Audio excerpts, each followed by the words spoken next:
You didn't choose the edge, it chose you. From the first time you put your hand in the dirt, it felt right. The weight in your knuckles, the tension in your hips, the silence right before the snap, that half second where everything slows down and your whole job becomes getting there faster than the other guy expects. You weren't a receiver. No one threw you the ball. You weren't a quarterback. No one gave you the spotlight. You were something else. Something raw. You were born for contact. That's what makes a defensive end. It's not speed or strength or technique. Not at first. It's that deep down hunger. The willingness to do the dirty work with no promise of thanks. And you had it. But from the start, you knew how it really worked. You could dominate for 3 quarters, stack pressures, force a bad throw, blow up a pulling guard, and no one would notice. Until you got the sack. Because highlights don't care about effort, they care about finish. You learned that watching guys like Myles Garrett, fluid, violent, almost beautiful in the way he bends the edge. You'd freeze the film and rewind, asking yourself how the hell he even moved like that. You tried to replicate it. The ghost move, the fake spin, the stab chop rip sequence they teach at camps. You were good, but there was always someone more explosive. Some kid with a 4.540 and 35 reps on bench who ran a sub 7.3 cone. Some freak built in a lab. Hell, built like Julius Peppers. And you were just solid. You were effort. He was gifted. And that's when the whispers start. From coaches, scouts, even teammates. He's got a high motor, hard-nosed, high floor, low ceiling. You'd rather they just say it. You're not elite. You're not going in the first round. You're not getting 18 sacks in a season. You're not a Watt brother. So you adapt. You start setting the edge better than anyone. Watching for trap blocks, watching pullers, making the plays that don't show up on film, but win games in silence. And then there's the girl. She sat behind you in psych class, asked about your game once. You told her you were a D-end, and she smiled like she didn't know what that meant. You didn't blame her. She knew the receivers by name, knew the QB's stats, but D-ends, you were just the guy who tackles people, right? You wanted to say more, to explain that you don't just tackle. You disrupt, you contain, you rush, you absorb double teams so someone else can shine. But that's not sexy. That's not Saturday night headline material. So you said nothing, just nodded and smiled. Because playing the edge means being the guy who matters quietly. You weren't the one celebrating in the end zone. You were the one still breathing hard, bent over on the sideline, watching it happen. You start learning the names they'll never say out loud. Justin Smith, the silent anchor in San Francisco's front. Cameron Jordan, always elite, but somehow left out of top 5 lists. Guys who do everything right and get half the credit. That's who you become, and you wear it like armor. You're not chasing fame, you're chasing consistency, responsibility, wins.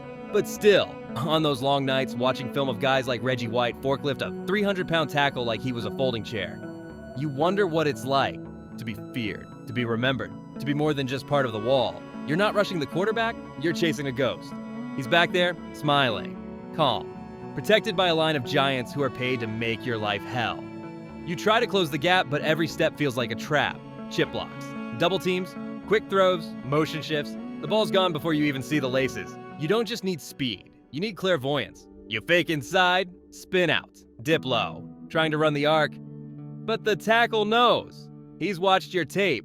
He knows your lean, your favorite move, the way your stance shifts on pass downs. And he's 6 feet 7 inches, 330 pounds, with the grip of a hydraulic press.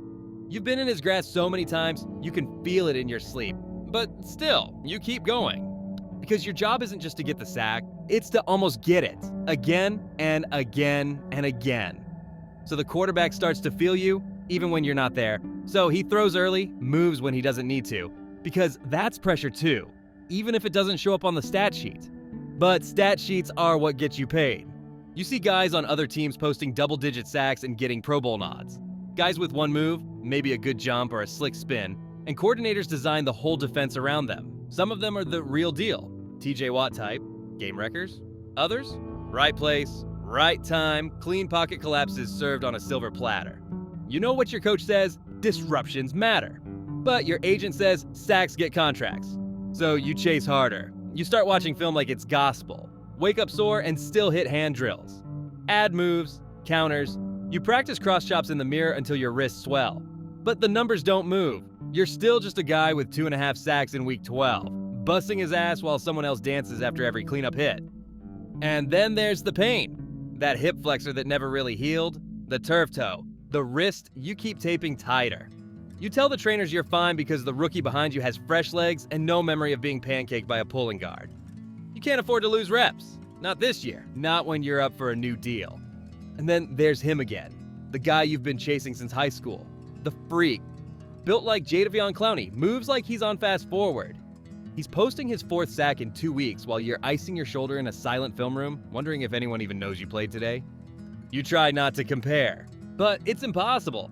You were both there on draft night. Same class, same combine. But now he's in every commercial, every highlight montage. You're still waiting for someone to clip your spin move and post it with a flame emoji. Even the cute girl from psych class now follows him on Instagram. You keep telling yourself you're doing it right, that you're getting better, that the coaches see it, the teammates feel it, that it's all adding up to something. But when you watch film of yourself getting stonewalled on 3rd and long for the 4th game in a row, it doesn't feel like progress. It feels like you're chasing a ghost you'll never catch. And you wonder how much longer you can keep running after someone who doesn't even know you're there. You're the guy who ruined someone else's highlight. That's your job. When the offense runs a jet sweep, you set the edge. Stay home. Keep containment. The running back turns upfield and gains 2 yards, gets tackled by a safety, and the announcer calls it a great read by the DB. No one mentions the reason the runner had to turn upfield was because you played it perfectly. Square hips, leverage, hands extended, outside shoulder free. It was textbook. And no one cares. You force the throw, you flush the quarterback, you take on 2 blocks so the linebacker can get the glory, you're in the way.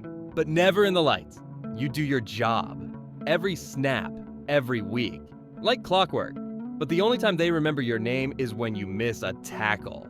When you jump off sides on 3rd and 4. When you get washed out on a toss play and the highlight shows your number being buried under a pulling guard. And suddenly it's, why is he even out there? You think J.J. Watt ever got that question? Nah, he made the plays that couldn't be ignored. Batted passes, strip sacks, the kind of moments that pop on a loop during every broadcast. You wish you could make one of those. But most games, you're lucky if you even get a clean look. You're eating double teams. Getting chipped by tight ends who run routes like wideouts and hit like linemen. Half your job is absorbing damage so someone else can be a star. And they never admit it. Never say, yeah, we only got that sack because he collapsed the pocket. They just pose for the photo, and you go back to the sideline checking your bruised bicep for swelling. You see it in the locker room too. The way the team leans on you. Quietly. Like, you're the dependable one. The one who doesn't miss reps. The one who shows up for film, for weights, for rehab. You're not the guy with the shoes deal or the NIL contract or the defensive MVP talk. You're the guy they'd miss if you left, but not enough to tweet about it. And yeah, there's still that girl. She started dating a wide receiver. You saw it on her story. His jersey, his touchdown, her nails painted in team colors. You told yourself you didn't care, but you did. Not because of her, because of what it meant. Receivers score, corners celebrate, ends, you work. You work and wait. Wait for the one game you can break through. Wait for the one season the numbers finally align with the grind. Wait for someone to say your name with their chest. But waiting wears you down. And somewhere between the ice baths and the lonely meetings and the reps where no one watches, you wonder if you'll ever be more than a body in the trenches. Because being a defensive end means doing everything right, and still wondering if anyone saw it. It starts with soreness. Not pain, soreness. The kind you expect, the kind you play through, but soreness becomes swelling. Swelling becomes stiffness. Then stiffness becomes you standing on the sideline in full pads while a rookie takes your reps and your knee throbs for reasons you can't explain. You tell the trainers you're fine. You lie. Because everyone lies. Because once you say you're hurt, the machine doesn't stop. It just moves on without you. And the machine is hungry. You ice, stretch, brace, tape. You Google injuries late at night with one eye open, scrolling through forums full of guys who used to play. The phrase terrifies you. Used to. You pop ibuprofen like candy.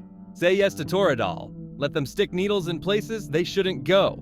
You play through it all. Because if you don't, someone else will. And someone else wants your job. Hell, they're probably younger, cheaper. Maybe they even look like Myles Garrett in warm-ups. And if they flash just once, the coaches start using words like upside and potential, and suddenly you're a rotational piece. Or worse, veteran presence. The kiss of death. You're not old, but your body doesn't care. You've been smashing into men your size at full speed for a decade. Hips clicking, wrists permanently taped, fingers swollen beyond recognition, and don't even look at your toes. But you keep going, because it's what you do. Because you still remember the first time someone handed you a helmet and said, "Go eat." You loved it then. You still love it. But that love starts to feel one-sided. You talk to teammates and realize you're all breaking in quiet ways. Shoulders that won't lift past 90 degrees, knees that crunch going downstairs, nights spent sleeping in compression sleeves and praying you don't have to explode off your left foot in tomorrow's game. And still, you play. Because what happens if you stop? You don't have a backup plan. You're not a media guy. You're not a podcast. You're not an influencer. You're just a dude with battle scars and maybe 3 more years left. Maybe. You've played with tears in your groin, with fingers popped back in mid-drive, with a concussion you never told anyone about because the third-string left tackle couldn't block to save his life. And then no one remembers. No one will, but you do. You remember limping out of the tunnel with your teammates slapping your helmet saying, "Let's eat." You remember that feeling of being needed, even if no one ever said it out loud. You were the guy who didn't break, until you did. And when you do, they move on. Just like that. Another name in the depth chart. Another number in a group text you won't respond to. Another locker emptied in silence. But the dream doesn't leave. It lingers. In your mind, in your chest, in the phantom pain that flares up during commercials. You still think about coming back. One more season, one more shot, one more sack. You tell yourself you've got one last bull rush left, but your body, it already knows. There's no big send-off when it ends. No confetti, no highlight reel. Just a quiet Sunday where no one calls your name. You wake up and the soreness is gone. Not because you've healed, because you've stopped. And weirdly, you miss it. You miss the routine, the weight of your pads, the smell of tape and grass and sweat. You even miss watching film, dissecting plays like they mattered more than anything else in the world. Because for a while, they did. You weren't the face of the franchise. You weren't selling jerseys, but you were there, holding the edge, taking hits no one remembers. You made space for others to shine. That was your role. And now, it's gone. You still think about one game, cold day, big opponent. You didn't register a single stat that made it into the box score. But you knew. You knew. You dominated. Collapsed the pocket, set the tone, changed the game. No one saw it, but you felt it. That was your legacy. The things that happened because of you, not to you. Now, the girl from psych class is married. You're not bitter. You're older now. You just smile, shake your head, and keep walking. You were never the headline. You were the reason the headline happened. That's why it sucks to be a defensive end.